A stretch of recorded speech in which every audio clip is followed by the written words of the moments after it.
And we are on the line this morning with Indiana County Coroner Jerry Overman Jr., Dr. Ralph May from the Community Guidance Center, Indiana County Emergency Management Director Tom Stutzman. And gentlemen, good morning to you all. Our conversation brought to you by Marcus & Mack, a law firm representing injured people. Everybody on board this morning?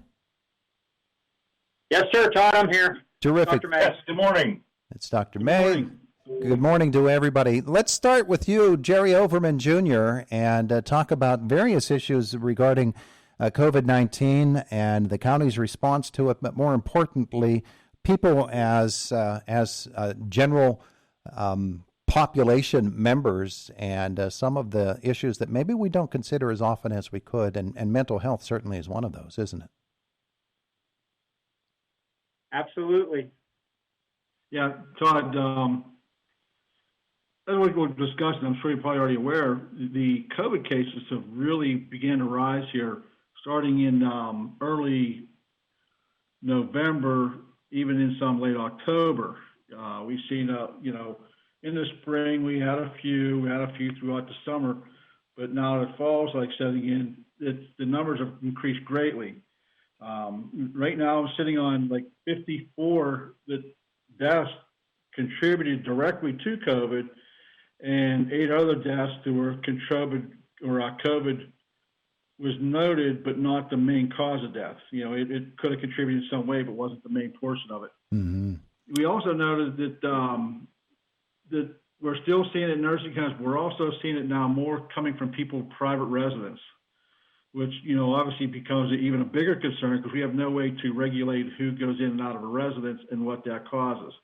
And how that can spread much quicker that way, obviously, because if it's in a nursing home, at least you can, keep the door shut. Doesn't sound like the most nicest thing to do to family members, but at least you can try to control the spread by doing that, where in a residence you can't.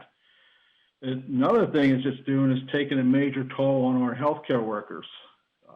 Obviously, every day now I've been talking to healthcare workers in some form, whether at the hospital, IRMC, or in a nursing home or hospice, whatever the case may be. I've been talking to these people daily now, and their frustration, their emotional support is dwindling because they're all becoming overwhelmed with the number of deaths. They can handle deaths, mm-hmm. but the number that's coming up into right now is just astronomical and overwhelming.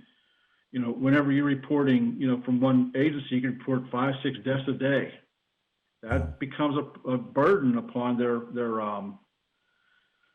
thought process, their mental status, and they need to have support for this also, which I'm sure Dr. May will talk about some things with that on what this is doing.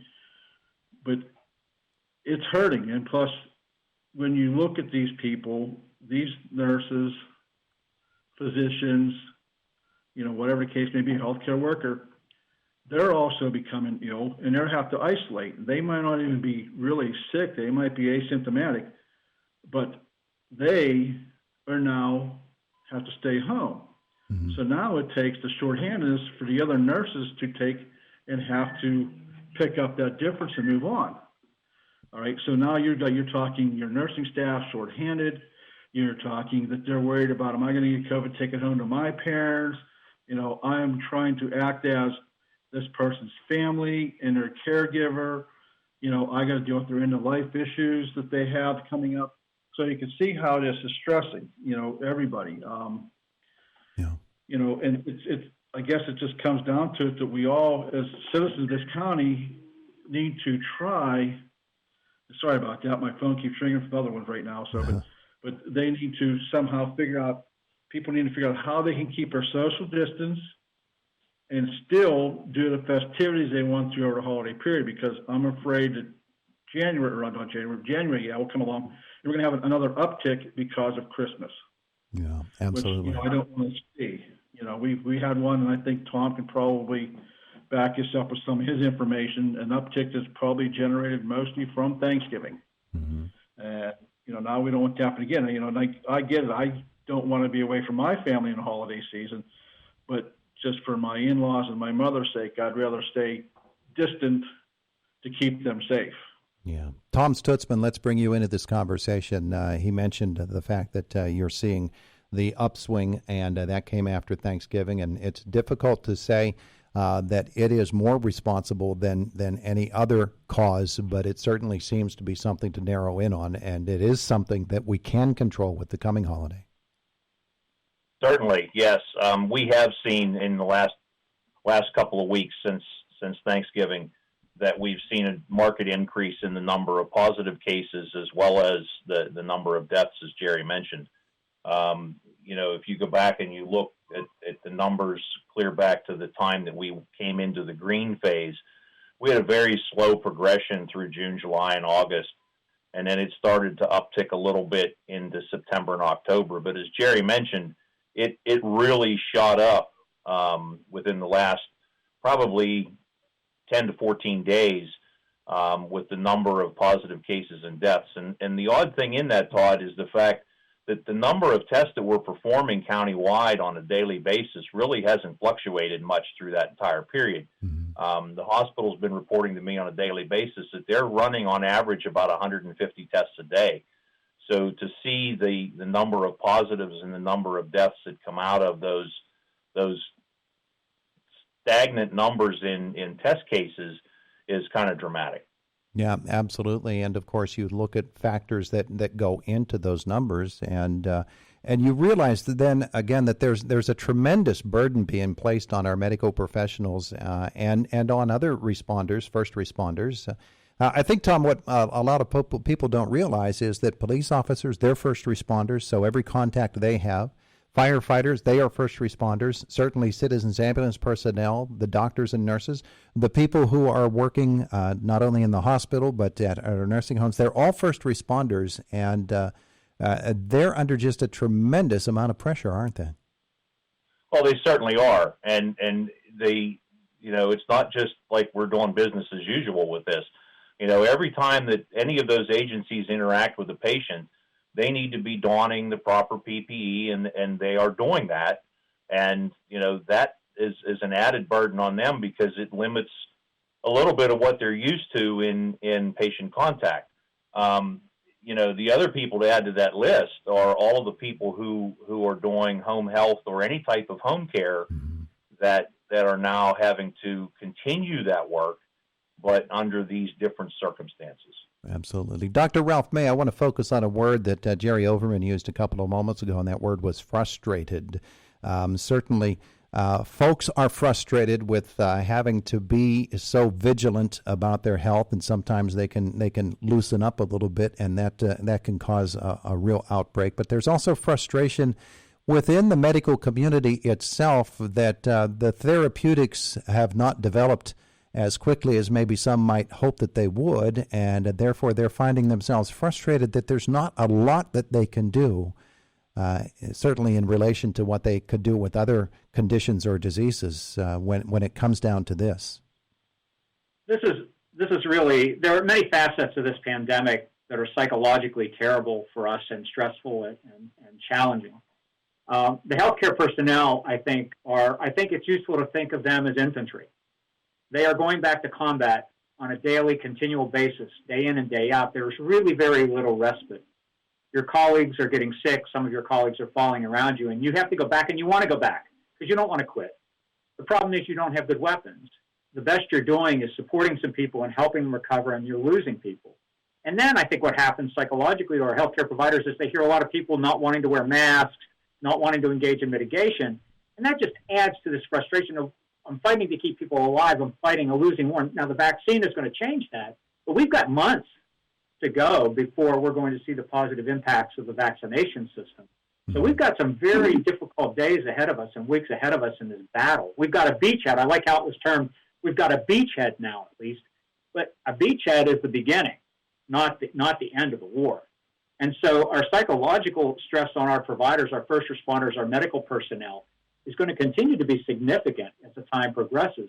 And the frustration aside, because there's not a lot of interventions you can do, you're waiting on the prevention side of it to take hold. So the interventions that we can all do, right, is mitigation, wear a mask, do physical distancing. I am very concerned about Christmas, as Tom and Jerry have talked about.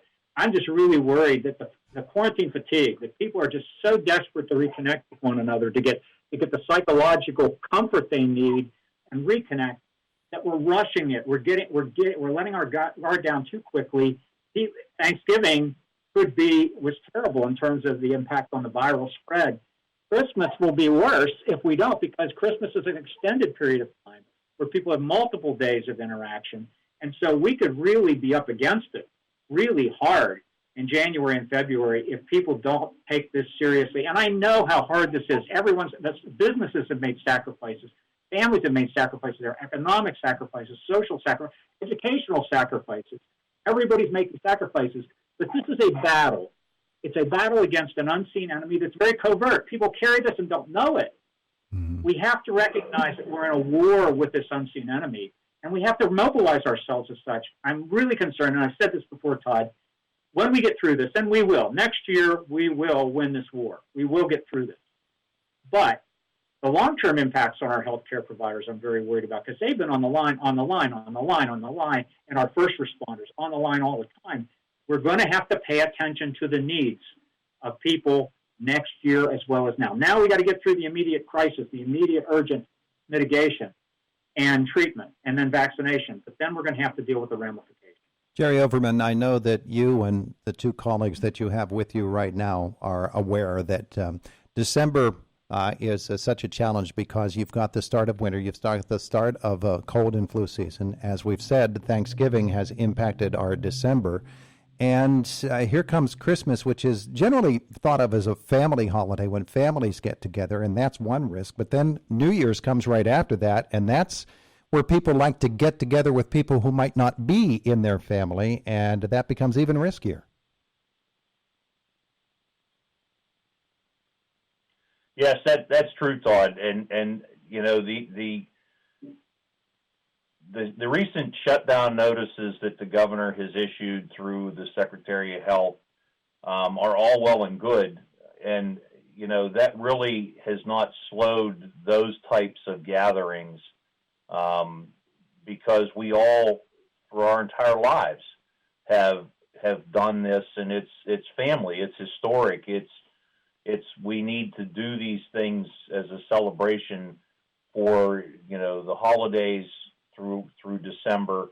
It really becomes a personal responsibility that Dr. May talks about in trying to, you know, keep your social distance and make sure that you're practicing the proper personal hygiene things. It becomes very difficult because we are all tired and we're all frustrated with how long this has taken. Absolutely. So the risk is still there. We're hoping that within the next 3 to 6 months, we can get a really firm grip on it. The news is hopeful coming out of Washington and out of Atlanta at the CDC, but there's still a lot of work to be done, and there's a really, really grave danger that Indiana County and other communities are facing right now. Jerry Overman Jr., Dr. Ralph May, Tom Stutzman, we've only got a couple of seconds left, but I want to thank you for being with us here this morning and helping to explain this. We need to get together again, gentlemen. Whenever you want, Todd. Anytime, Todd. Anytime, Todd. Terrific, guys. We'll do it again before Christmas if we can make that arrangement. Thanks for being with us today. Thanks, Todd. Thanks. Bye-bye. Thank you. Bye now. It is the voice of Indiana County, WCCS. Indiana County, WCCS. Indiana County.